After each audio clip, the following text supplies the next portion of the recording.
guys and gals? Never here for Drake Wayne Game and Study on Twitter, the Gaming Dragon. Today I'm coming back at you with another Let's Play episode of a Wanna Hug That Gator. Anyway, let's go ahead and jump right back into it, shall we? Alarm chain, you were up, and let's go. Kiss, kiss, kiss, kiss. The tail shifts to my abdomen now. Does anyone even care? All the movement has stopped, as if reality itself has paused.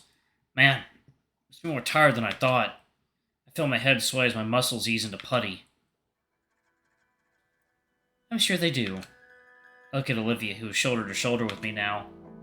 I mean, Da's kind of the same. Olivia chews her lip as she considers her words. He's always busy, too. The whole reason I live with my godparents is because Da has to travel for work. So he does... I stop myself as I see the faint wetness in Olivia's eyes. I'm sorry. Her eyes close and a somber sigh escapes her lips. No, it's fine. I get it, Inco. There's a silence hanging over us now. I copy after the sweet girl next to me, letting my eyes slide close and a sad breath loose. After some time, she breaks the silence with soft and tender words. Of course your parents care. Just like Da, why else would they work so much? But what about me? I winced at just how pathetic that sounded. It's for you, you doof. How else could you afford all these nice things? Her words grow quieter as time goes on. My body sinks into numbness again. Da cares enough to work for my sake. Enough to talk with my godparents into letting me live with them. They didn't have to, and yet I'm burdening them. My mind connects the dots. Mr. Halford talked Randy and Sophie into it. Which is why I have to be able to live on my own as soon as I can. Because if they don't want me there anymore, that's it for me. I recall just how happy they were to have Olivia rejoin the party. They wouldn't, though. They love you like Damien and Vinny. She shakes the morose thoughts from her head, and then looks at me with serious moonshade eyes. Anyway, you should do the same for your parents and yourself. My world goes horizontal, and I find my head atop the comfiest pillow I've ever felt. I nod, and the nod becomes a nuzzle into said pillow. Above me, Olivia yelps. I try to turn and see what's wrong, but something falls atop my head that keeps it in place. Nothing. A soothingly cool something rubs across my head, drawing me further and further into restful peace. Along with a gentle caress, a deep vibrato emanates from somewhere, resonating in my tired mind. Hey. The lulling touch and tone, my eyelids grow heavy. By the time I wake up, Olivia's gone. I check my phone for the time, only realize it's 4 in the morning. I can't help but groan as I sit up on the couch, and instead of feeling horrible like I had the past few days, I felt surprisingly well. There's no doubt that I have Olivia to thank for that. Hell, I might even be able to go to school today. Thinking, water time. Alright, guys and gals, and we are back. Let's go ahead and jump back in, shall we? There we go. Okay. Wonder if any of that soup is left. She probably left it in the fridge, right? I shuffle over to the appliance and open up the door, allowing my eyes to adjust to the light. It only takes a second for me to spot a Tupperware container filled with a delicious meal. Nice. I'll have to ask her for the recipe sometime.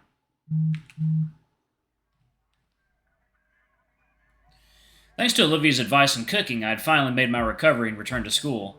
I'm glad to be back. I felt like I'd missed so much while I'd been gone. So much I needed to catch up on.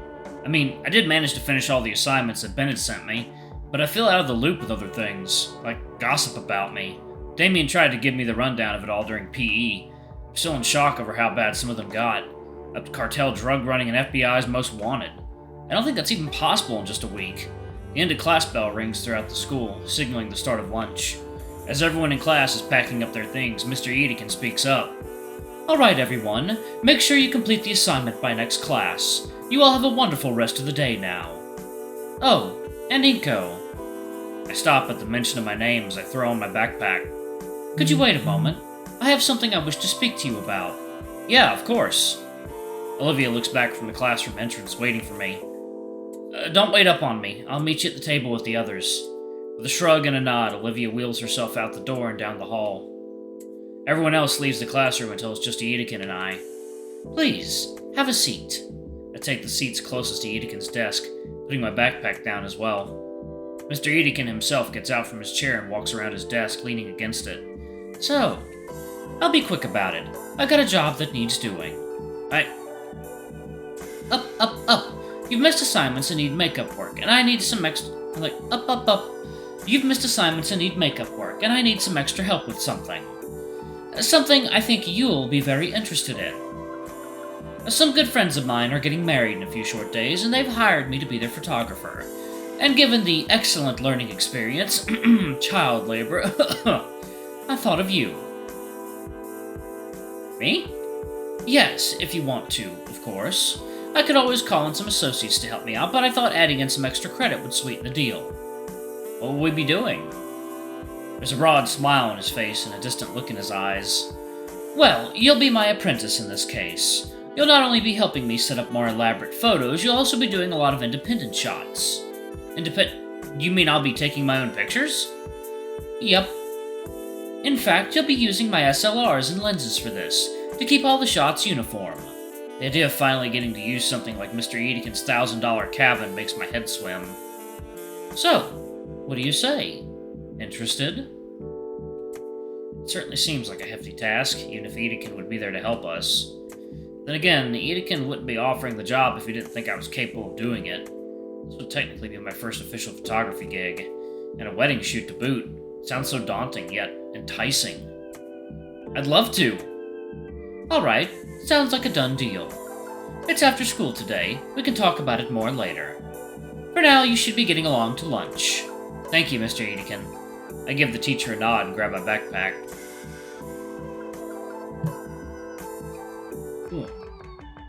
Alright, coffee is done.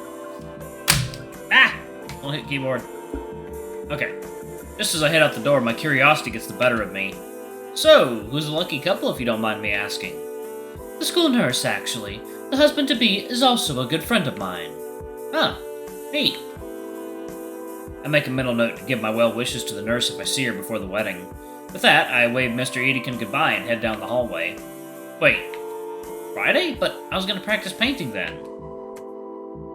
I already agreed to go. Even if I didn't, it's real photography. It's not even a question of which I should go to, but jeez. The universe is conspiring against me to never stop drawing stick figures. I finally meet up with Olivia, who's waiting near the entrance to the cafeteria. The grassy green girl is leaned over, a sour pouch scrunching her maw closed as she eyes the passers-by. When she notices I've moved into her airspace, she perks up immediately. Seeing the transformation is surreal, and I chew on my cheek to keep from laughing as I watch her muscular tail wag happily. Finally! Took you long enough. Yeah, sorry that took so long. You didn't have to wait for me, by the way. I can manage waiting if it means eating with you. I can feel a smile tug at my lips just from hearing Olivia say that. Mind if I push your chair in? Using me as a battering ram through the crowd now, huh? Yeah, something like that. Alright, but only because you asked. But give me your backpack, I'll use it as a shield. When I grab the handles, Olivia moves her tail up to grab my wrist, like at the arcade. Alright, charge! Yes, ma'am! I start marching through the crowd of unruly and famished teens clamoring for their daily meal. Olivia turns her head to me to say something. So what happened with the Iadakan? You in trouble for something? Huh? Oh, nah, Iadakan just had a proposition for some extra credit. Really? What is it? He wants me to join him at a wedding and help him out with a photo shoot. Says he thinks it'll be a good learning experience. Oh, well that sounds pretty interesting. Did you take it? Yep, could be a good way to own in on what I know. Plus that extra credit can help me make up for the time that I was sick. You mean when you nearly overdosed on that cough syrup cocktail you made? Yeah, that. Wait. Huh? What? I didn't say anything. Crowd's too loud here. The baryonyx chuckles to herself. I'm left rolling my eyes, letting her claim victory in this exchange.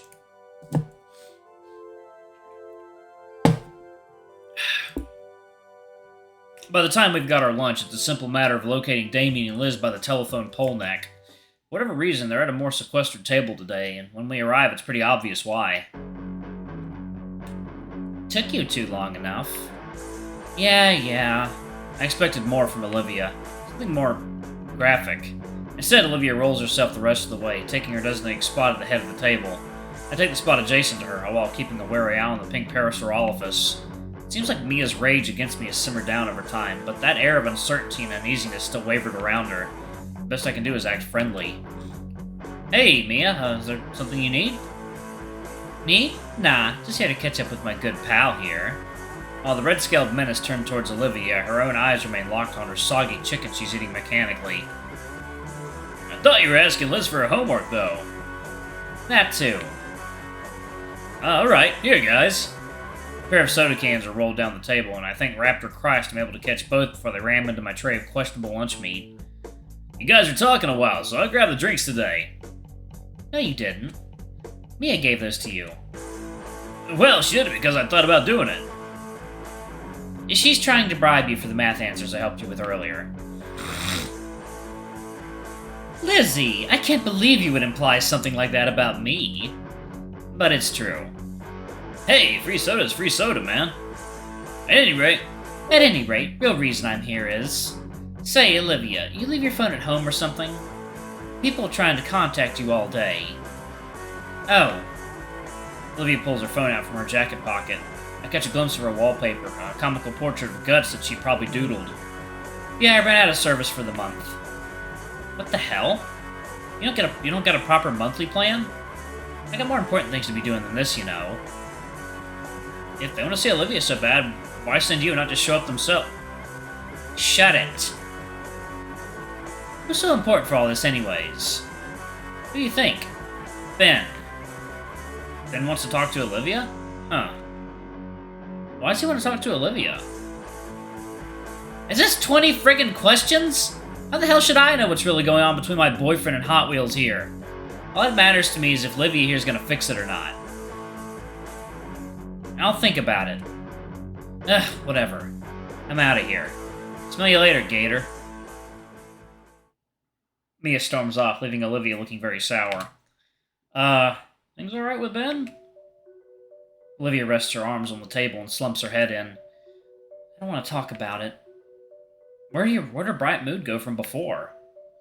Well, anyways, Damien, you really shouldn't condone cheating, even with something as simple as math homework. But you helped me out with it. That's different. I helped you out with it, and I think you're getting something out of it. Like the answers. What I mean is, in comparison, Mia's just trying to be lazy, and she's only cheating herself. Alright, I'm gonna go ahead and pause it right there, y'all. Thank y'all so much for watching. Don't forget to like, comment, subscribe, ring that notification bell, and check out our Patreon, YouTube memberships if you can. It always helps. But anyway, I love you all, and I'll see y'all in the next video. Bye-bye!